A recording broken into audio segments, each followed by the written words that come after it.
Hello, my name is Chun. Today I want to talk about one company. It has been in Malaysia longer than most of us have been alive. It also has a sustainability problem that it cannot solve on its own. The company is Intel. Let me start in Penang. Intel has been in Malaysia since 1972. Over 54 years, it has invested 49.3 billion ringgit in this country. Right now, in Penang, Intel is finishing an advanced packaging plant. It is 99% complete. It carries a 12 billion ringgit capital commitment. It begins operating later this year. Intel has also promised something else. It has promised a net zero upstream Scope 3 emissions by 2050. The upstream Scope 3 means the emission of its suppliers. Intel has approximately 6,600 first-tier suppliers. They sit across 75 countries. So here is my questions for the next 15 minutes. How does a company reach net zero through 6,600 company that it does not own? I will follow 7 steps. Who Intel is, the supply chain challenge, why it matters, 3 sustainability concepts from our lectures, the strategies I propose, who benefits, and the conclusions. First, who Intel is. Intel design and manufacture processors. These are the chips inside laptops, servers, and data center. In 2025, its revenue was 52.9 billion US dollars. It employed about 55,100 people worldwide. But one thing about Intel is unusual. It shapes everything that follows. Most chips companies today are what the industry call fabless. They design chips, they then pay somebody else to manufacture them. Intel is not fabless. Intel makes most of its own products. It makes them in its own wafer fabrication plant and its own assembly and test site. Intel's 2025 and 2026 Corporate Responsibility Report is clear about what this means. It states that Intel's direct environmental footprint is larger than that of its fabless competitors. A fabless company impact sits in its supply chains instead. But the report also says this gives Intel direct control over its own manufacturing. And Intel has used that control well. In 2025, it reached 99% renewable energy globally. In Malaysia, it reached 100%. Scope 1 and Scope 2 emissions in 2025 were 16% lower than its 2019 baseline. CDP rate Intel A- for climate change. So, Intel performed well on the part it controls. My presentation is about the part it does not control. Here is the supply chain challenge. Intel has committed to net zero upstream Scope 3 emissions by 2050. Those are the emissions of approximately 6,600 first-tier suppliers across 75 countries. Now look at the timing. Intel's own report states that in 2026, it is working with its top suppliers. It is working with them to submit validated greenhouse gas reduction goals. Read that carefully. In 2026, Intel is still working to obtain validated reduction target from its own top suppliers. Not all suppliers, the top ones.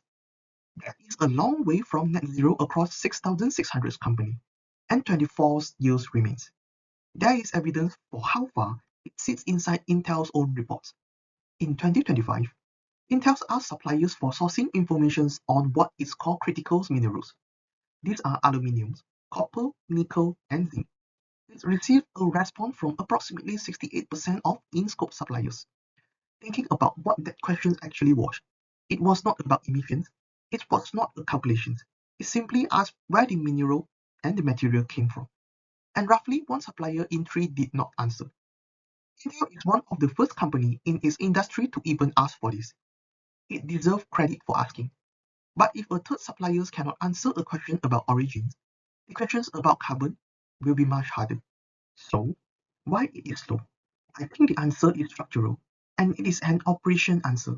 Look at what Intel supplier system was built to. In 2025, 163 parties and Intel audit were conducted in its supply chain. The supplier closed 637 audit findings. 49 of those were priority and major label-related findings. That is a serious and generally valuable program. But notice what kind of program it is. It is an audit program. It is built to find a rule being broken and then fix it. Carbon does not behave like that. An audit can ask a supplier one question. Did you withhold a worker passport? That is a yes or no question. An auditor can answer it instantly. Carbon asks a different kind of questions. It asks what your scope 1 and scope 2 emissions are. For a small supplier, that is not a yes or no question. It is a measurement capability this supplier may simply not have. This is the heart of my argument. You cannot audit a supplier into having a carbon inventory. You have to build it with them. This is not only my opinion. Sancha, Jimenez, and Sarah tested exactly this in the Journal of Cleaner Productions. They compared two things. One was assessment practices, meaning audit and monitoring. The other was collaboration practices. They found that assessment alone was the weaker route to improve supplier performance. So, why does this matter? And why does it matter here in Malaysia? Because Malaysia is about to become more important to Intel, not less. Two things are happening at the same time. First, the Penang Advanced Packaging Complex begin operating later this year. Second, and this is less widely known, Intel is consolidating its Costa Rican assembly and test operations. That work is moving into larger sites in Vietnam and Malaysia. Intel's reports expect the transitions to conclude by end of 2026. So, Malaysia is absorbing work from another country, and it is happening exactly when carbon accountability is tightening. Now the national picture. Malaysia accounts for close to 30% of global market for chip packaging, assembly, and testing. Those sectors represent around 40% of Malaysia's export output. So this is not only Intel problem. If Malaysian suppliers cannot measure and reduce carbon, then Malaysians' exports carry a carbon disadvantage. The lecturer for the European Union's carbon border adjustment mechanism. Under a mechanism like that, this advantage stops being reputational. It's become a price. Let me now apply three concepts. I choose these three for a reason. Each one solves a different part of the gaps. The first is how to prioritize, the second is how to build capability, and the third is how to justify the cost. Concept 1 is sustainable procurement from lecture 4. It uses the ISO 20400 framework. The ISO 20400 sets up 7 elements. They are drivers, risk assessment, policy, system, people, supplier management, and measurement and reporting. Lecture 4 also shows two practical tools. The first is a supplier maturity analysis. It sorts suppliers into matured, part matured, and not matured. The second is a supplier exposure assessment. It ranks suppliers by spend against their carbon reduction potential. How does this solve Intel problems? At the moment, Intel prioritizes suppliers by risk of non-compliance. These two prioritize by opportunity instead.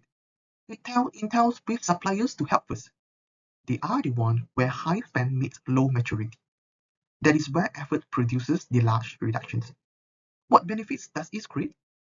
Intel stops spreading effort thinly across 6,600 suppliers. It concentrates efforts where carbon actually moves. Concept 2 is Kaizen from lecture 6. Kaizen means continuous improvement.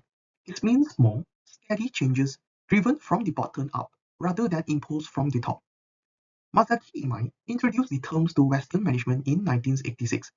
He described it as improvement involving everyone, every day. I choose this concept because of what I found in assignment 1. That shows how Toyota used Kaizen inside its own factory. I also shows how Intel used process monitoring and defect preventions inside its own fabs. Both were internal. Both stop at the factory gate. My proposal is to push Kaizen outward. It shoots across the company boundary into the supplier. How does that solve the problems?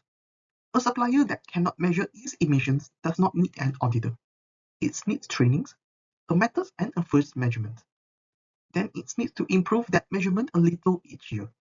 That is Kaizen, applied to data rather than to defect. Intel already does a version of this.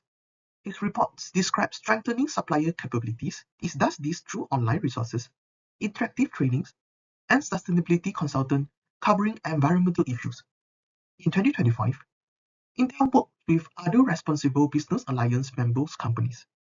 Together, they delivered training to over 536 participants from their supply chain. So, the mechanism exists. My argument is that it should become the main instrument for carbon. It should not remain a supporting activity, beside auditing. The concept 3 is the triple bottom line from lecture 4. John Ilkington introduced this framework in 1997. It's cover people, planet, and profit. I chose this one for specific reasons. The obvious objections to my proposal is cost. Somebody has to pay for supplier capability building. The triple bottom line is how you ensure there's objection. Take planet first. Supplier emissions are the largest remaining part of Intel's total footprints, so this is where environmental gain is available. Now people, the same supplier employed Malaysian workers. Those workers' job depend on the contract continuing. And profit. Intel's own report states that managing sustainable business practices helps reduce costs. It also optimizes efficiencies and strengthens supply chain resilience. Also, a supplier that can measure its emissions can keep selling into Europe under a carbon border mechanism. That is not charity. That is supply continuity. It protects Intel revenue as much as the supplier. So, I propose 4 strategies. The first is the one I find most striking. The tools already exist, and it was built here. The Capital Markets Malaysia launched the simplified ESG disclosure guide in October 2022. The Capital Market Malaysia is an affiliate of the Securities Commission Malaysia. That makes Malaysia the first country in the world to do this. It gave small and medium enterprise in global supply chain one standard set of the ESG disclosure guideline. Version 1 contains 35 priority disclosures. They are arranged in 3 tiers: basics, intermediate, and advanced. So a small supplier can begin at a level it can actually manage. Version 2 has since added 3 further disclosures. It is aligned with the Asian version launched in April 2025. There is also a sector guide for manufacturing.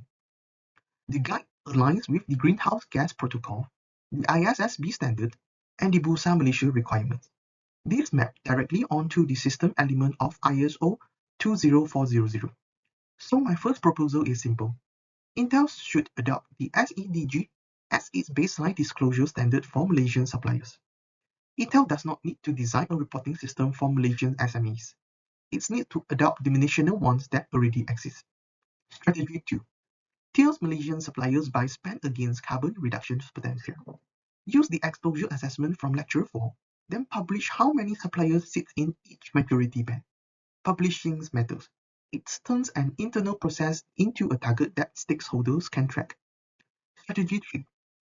Convert suppliers' trainings into a Kaizen cycle.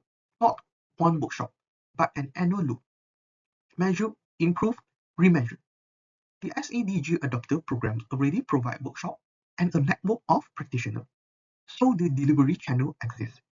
Strategies 4. And this is the hard one. Fund the first measurement. Intel report says it expects suppliers to set goals and reports on performance, but for a small suppliers, the first carbon inventory is the real cost, with no immediate return. Intel's own stated priority for 2026 is to accelerate emerging suppliers' innovations. It's planned to do this by engaging small businesses and startups. I propose extending that same principle from innovations to carbon capability. So, who benefits from all of this? Intel benefits. It obtains supplier emissions data that it does not currently have. That data is preconditions of its 2050 targets. It also reduces concentration risk, with its own reports named as a strategy priority. Malaysian SME suppliers benefit. They keep their Intel's contract. They also gain a disclosure capability.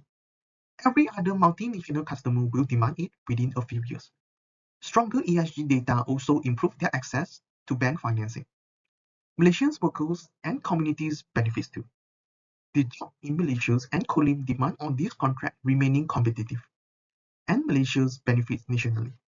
Chips packaging, assembly, and the testing make up around 40% of export output.